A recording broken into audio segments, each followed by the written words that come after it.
하나님 말씀 읽습니다. 하나님 말씀 시편 32편에 있는 말씀인데요. 1절부터 마지막 11절까지 함께 천천히 읽도록 하겠습니다. 시작. 허물의 사함을 받고 자신의 죄가 가려진 자는 복이 있도다. 마음에 간사함이 없고 여호와께 정죄를 당하지 아니하는 자는 복이 있도다. 내가 입을 열지 아니할 때에 종일 신음함으로 내 뼈가 쇠하였도다.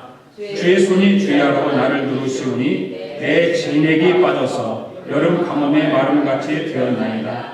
내가 이르기를 내 허물을 여호와께 자복하리라 하고 주께 내 죄를 아뢰고 내 죄악을 숨기지 아니하였더니 곧 주께서 내 죄악을 사하셨나이다. 이로 말미암아 모든 경건한 자는 주를 만날 기회를 얻어서 주께 기도할지라. 진실로 홍수가 범람할지라도 그에게 미치지 못하리이다. 주는 나의 은신처이오니 환난에서 나를 보호하시고 구원의 노래로 나를 부르시리라. 내가 내 길을 갈 길을 가르쳐 보이고 너를 주목하여 훈계하리로다. 너희는 무지한 말이나 노새같이 되지 말지어다. 그들은 제갈과 굴레로 단속하지 아니하면 너에게 가까이 가지 아니하리로다. 악인에게는 많은 슬픔이 있으나 여호와를 신뢰하는 자에게는 인자하심이 두르리로다. 너희 의인들아 11절 시작. 없습니까? 너희 의인들아 여호와를 기뻐하며 즐거워할지어다. 마음이 정직한 너희들아 다 즐거이 외칠지어다. 아멘. 오늘 본문의 말씀을 보면 8절에서 제목을 정하고 말씀을 드리면 내가 내 갈 길을 가르쳐 보이고 너를 주목하여 훈계하리로다. 갈 길을 인도하시는 하나님이 어떤 하나님이신가? 우리의 갈 길을 인도하시는 하나님. 여러분들은 여러분들의 갈 길을 인도하시는 분이 누구라고 생각하십니까? 지금까지 여러분의 삶을 살아오면서 여러분의 걸어온 길을 누가 인도하셨다라고 생각하십니까? 지금은 누가 인도하며 앞으로는 여러분의 갈 길을 누가 인도하실 거라고 생각을 하십니까? 당연히 하나님이시죠. 우리에게는. 그러면 갈 길을 인도하시는 하나님은 우리는 날마다 인도하심을 받아야 되는데 하나님께서 우리의 길을 인도하시는데 어떻게 인도하심을 받을 수 있을까라고 하는 것입니다. 미국의 그 음악 목사님이 한 분 계시는데 돈 모엔이라고 하는 목사님이십니다. 여러분들 다 아마 잘 아실 것입니다. 이 돈 모엔이 어느 늦은 밤에 장모로부터 처제 부부가 끔찍한 교통사고를 당했다는 연락을 받습니다. 차에는 그들과 4명의 조카가 타고 있었는데 9살짜리 제레미는 현장에서 죽사하고 세 아이는 중상을 입었다는 소식이었습니다. 그래서 이 동문이 부부가 차를 몰고 그 현장에 도착했습니다. 이 현장에 도착한 이 모에는 그들 부부에게 무슨 말을 해야 할지를 잘 몰랐습니다. 왜 그러냐면 그 동서도 아주 신실한 크리스찬이고 예수를 잘 믿는 사람이기 때문에 어떤 종교적인 위로의 말이 그들에게는 그렇게 필요치가 않았던 것 같습니다. 왜 그는 주일학교 교사였고 말씀을 아주 잘 아는 사람이었기 때문에 그렇습니다. 그런데 다음날 비행기를 타고 다른 도시로 떠나야 될 이 돈 모엔이 비행기 안에서 성경책을 읽습니다. 하나님 말씀을 읽는데 이사야 43장을 읽게 됩니다. 이사야서 43장을 읽으면서 하나님께서 어떻게 광야길을 인도하시고 사막의 강을 어떻게 만들어 갔는가를 그 말씀을 읽으면서 깨닫기 시작합니다. 그래서 그 말씀을 기초로 해서 그 비행기 안에 노랫말을 씁니다. 슬픔 중에 있던 그 자기 동서에게 아주 딱 맞는 그런 노랫말, 그 말씀이었습니다. 바로 그 노래는 우리가 잘 아는 노래입니다. 나의 가는 길 주님께서 인도하신다고 하는 것이죠. God will make a way라고 하는 그런 가사말을 비행기 안에서 짓습니다. 나의 가는 길 주님이 인도하시네. 그는 보이지 않아도 날 위해 일하시네. 주 나의 인도자 항상 함께 하시네. 사랑과 힘 베푸시며 인도하시네.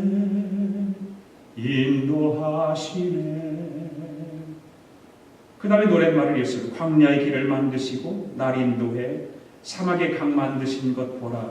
하늘과 땅 변해도 주의 말씀 영원히 내 삶 속에 새 일을 행하리. 바로 이런 찬양 가사를 쓰고 곡을 만듭니다.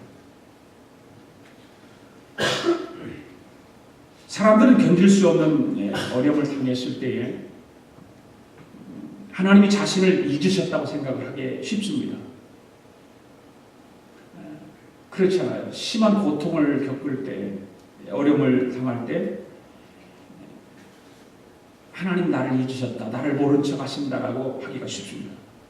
그런데 하나님은 우리가 어려움을 당하고 환난을 당하고 고통 가운데 있을 때에도 하나님의 손바닥 위에 우리를 얹어놓고 계신다는 사실입니다. 그래서 가까이서 늘 우리를 보호하시고 인도하시고 우리의 길을 지켜주신다는 사실을 우리는 알아야 됩니다. 하나님은 우리가 구하고 생각하는 것보다 훨씬 더 놀랍도록 이루어주시는 것입니다. 하나님은 광야에서 길을 내시고 사막의 강줄기를 내시는 분이신 것을 우리는 깨달아야 됩니다. 불가능한 곳에 길을 내시는 하나님이십니다. 하나님은 우리가 알 수 없는 방법으로 일하십니다. 하나님이 일하는 방법을 우리가 알려고 해서도 안 되지만 알 필요도 없는 것입니다. 왜? 하나님은 하나님의 방법으로 일을 하시기 때문에 우리가 이해하지 못하는 방법으로 일하시며 또한 우리의 갈 길을 인도하시고 보호해 주신다는 사실입니다. 바로 오늘 본문을 기록한 다윗이 바로 이런 하나님 인도하심을 믿었습니다. 그래서 시편 23편 2절에서 말씀하지 않습니까? 그가 나를 푸른 초장으로 누이시며 쉴만한 물가로 인도하신다. 그가 나를 푸른 초장으로 누이시며 쉴만한 물가로 인도하신다. 바로 다윗이 그런 하나님의 인도하심을 믿고 그 믿음을 가지고 고백하게 되는 것입니다. 그래서 그에게는 하나님께서 가장 완전한 곳으로 인도하신다고 하는 것을 믿고 그 믿음을 따라 다윗은 삶을 살았습니다. 사망의 음침한 골짜기를 지날 때도 해받는 것을 두려워하지 않는 그 다윗의 믿음, 다윗의 신앙, 바로 어떤 것도 두려워하지 않는 바로 하나님께서 갈 길을 보여주신다라고 하는 그 믿음이 다윗에게는 있었기 때문이었습니다. 오늘 본문 말씀 8절 말씀을 한번 읽어볼까요? 시작. 내가 내 갈 길을 가르쳐 보이고 너를 주목하여 훈계하리라. 바로 주께서 우리의 길을 가르쳐 보이고 우리를 주목하여 훈계하신다고 하는 말씀을 하고 있습니다. 하나님께서 갈 길을 인도해 주신다는 바로 다윗의 고백인 것입니다.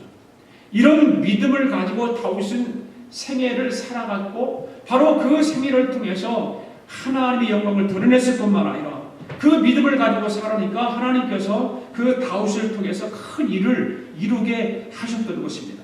문제는 바로 우리에게도 하나님께서 갈 길을 인도하신다는 사실입니다. 그런데 그 뭐가 문제냐면 우리는 어떻게 해야 되느냐 말입니다. 바로 내가 어떻게 하느냐에 따라서 하나님의 그 길을 인도함을 받을 수 있게 되는 것입니다. 하나님은 우리의 길을 인도하시기를 원하시고 인도하시기 위해서 다 준비하고 계시는데 우리가 어떻게 하느냐에 따라서 우리의 신앙과 우리 믿음이 하나님을 향해서 어떻게 행동을 하고 어떻게 보여지고 어떻게 나아가느냐에 따라서 달라진다라고 하는 것입니다. 그렇다면 어떻게 우리가 우리의 갈 길을 하나님으로부터 인도를 받을 수 있을까요? 어떻게 하면 우리의 갈 길을 하나님으로부터 인도함 받을 수 있을까요? 첫째, 바로 죄를 회개하는 것입니다. 자, 오늘 5절 말씀을 같이 읽습니다. 시작. 내가 이르기를 내 허물을 여호와께 자복하리라 하고 주께 내 죄를 아뢰고 내 죄악을 숨기지 아니하였더니 그 주께서 내 죄악을 사하셨나이다. 아멘. 내가 이르기를 내 허물을 여호와께 자복하리라 하고 주께 내 죄를 아뢰고 내 죄악을 숨기지 아니하였더니 곧 주께서 내 죄악을 사하셨다. 이 말은 무슨 말입니까? 하나님 앞에 내 죄를 다 고백했다는 말입니다. 내 죄를 고백했다고 하는 것은 회개했다 그 말입니다. 바로 우리가 하나님께서 내 길을 인도해 주시는데 그 인도하는 것을 길을 인도함 받기를 원한다면 내 안에 있는 모든 죄를 회개해야 된다 그 말이에요. 회개하지 않으면 나는 회개하지 않고 있는데 하나님께서 내 길을 인도하시기를 원하신다면 착각입니다. 하나님의 인도를 받지 못하는 원인은 죄악 때문입니다. 죄가 하나님으로부터 멀어지게 하기 때문에 그런 것을 우리가 알지 않습니까? 죄가 하나님과 우리를 갈라놓고 죄가 하나님과 나를 멀리하게 만드는 것이기 때문에 그 죄가 내 안에 있으면 안 되어서 하나님 우리로 하여금 회개하도록 내 허물을 여호와께 자복하도록 내 죄를 아뢰도록 내 죄악을 숨기지 않고 하나님 앞에 아뢰었더니 주께서 내 죄악을 사하셨다라고 다윗은 정확하게 말하고 있습니다. 잠언 28장 13절에 보면 이런 말씀이 있습니다. 같이 읽습니다. 시작. 자기의 죄를 숨기는 자는 형통치 못하나 죄를 자복하고 버리는 자는 불쌍히 여김을 받으리라. 할렐루야. 자기 죄를 숨기는 자는 형통치 못한 것입니다. 형통치 못하다, 복을 받지 못한다 그 말 아니겠습니까? 네. 자기 죄를 하나님 앞에 다 내려놓고 회개하고 하나님으로부터 죄악을 사함을 받아야 형통을 받게 되고 그래야 불쌍히 여김을 받는다는 말입니다. 죄는 사람의 양심으로는 용서받을 수 없습니다. 사람들은 그렇게 생각할 수 있습니다. 내 양심에 그냥 거리낌 없으면 되겠지 그렇게 생각합니다. 그러나 하나님 앞에 죄를 자복하는 자는 용서를 받는다고 그랬는데 하나님 앞에 죄를 자복하지는 않고 그냥 내 양심에 담아둔다면 그게 무슨 소용이 있어요? 하나님 앞에 죄를 자복하면 용서를 받는 이유는 죄를 자복하지 않으면 하나님께서 그 죄를 몰라서 사시지 못하시기 때문에 자복하라는 것이 아니라고 말입니다. 하나님이 우리가 죄를 짓는 것을 몰라서 우리 보고 자복하라고 할까요? 하나님이 그 소리를 듣기를 좋아하셔서 우리로 하여금 회개하라고 이렇게 말씀하실까요? 하나님은 우리가 짓는 죄를 좀 너희들이 이놈 어떻게 죄를 짓나 알고 싶어서 그러실까요? 그런 것이 아니죠. 그것은 진심으로 죄를 자복하는 것은 하나님 앞에서 자기의 죄를 인정하는 것이 되기 때문에 그렇다고 말입니다. 우리는 사람 앞에서는 내 죄를 인정하지 않으려고 하지만 우리는 하나님 앞에서는 내 죄를 인정할 줄 알아야 됩니다. 하나님, 내가 이런 죄를 졌습니다. 내가 이런 죄를 졌으니까 나를 용서해 주십시오. 그 죄를 인정할 줄 알아야 돼요. 하나님 앞에서. 사람 앞에서는 체면이나 세우려고 사람의 눈가림이라 하는 정도의 것이 아니라 바로 하나님 앞에서는 그런 눈가림 형식으로 죄를 회개하는 것이 아니라 그렇게 눈가림으로 회개를 한다고 하면 하나님께서 용서해 주시겠느냐? 해 주실까요? 그렇지 않겠죠. 사람 앞에서는 그게 가능해요. 눈가림으로 하고 적당히 하고 체면 세우려고 한 사람 앞에는 가능할지 몰라도 하나님 앞에서는 가능하지 않다 그 말이에요. 죄를 자복하고 회개하는 것은 그만큼 무엇을 인정하는 것이냐면 하나님의 사랑을 인정하는 것 아니겠습니까? 내가 죄를 가지고 있어 내 죄를 하나님 앞에 회개하고 자복하면 그 하나님의 넓으신 사랑이 나를 용서하신다라고 하는 것을 인정하기 때문에 우리는 죄를 고백하는 거 아니겠어요? 그렇잖아요. 그 하나님의 사랑을 인정하지 않는 사람은 회개할 줄 모르는 사람이죠. 하나님이 내 죄를 내 용서해? 내가 하나님 앞에 내 죄를 고백한다고 하나님께서 사하시겠어? 아니잖아. 뭐 그런 식이겠죠. 죄인인 우리가 그만큼 내 죄를 진실히 인정할 때 하나님께서도 그 태도를 보고 기뻐하시는 거예요. 그 회개하는 사람은 하나님 기뻐하시는 거예요. 그래서 우리의 갈 길을 하나님으로부터 인도하는 받기를 원한다면 내 안에 있는 더러운 죄악을 다 하나님 앞에 내어놓고 회개해야 되는 줄로 믿습니다. 아담과 하와를 보십시오. 아담과 하와가 에덴 동산에서 하나님 얼마나 친밀했던 관계였습니까? 하나님께서 에덴 동산을 만들어 놓고 그 동산에 다 동산을 거느리게 하고 아담 혼자 있는 것이 외로우니까 또 색시를 하나, 예쁜 색시를 하나 만들어서 그 신부로 주어서 그 동산에서 살도록, 그런 하나님과 항상 친밀한 관계,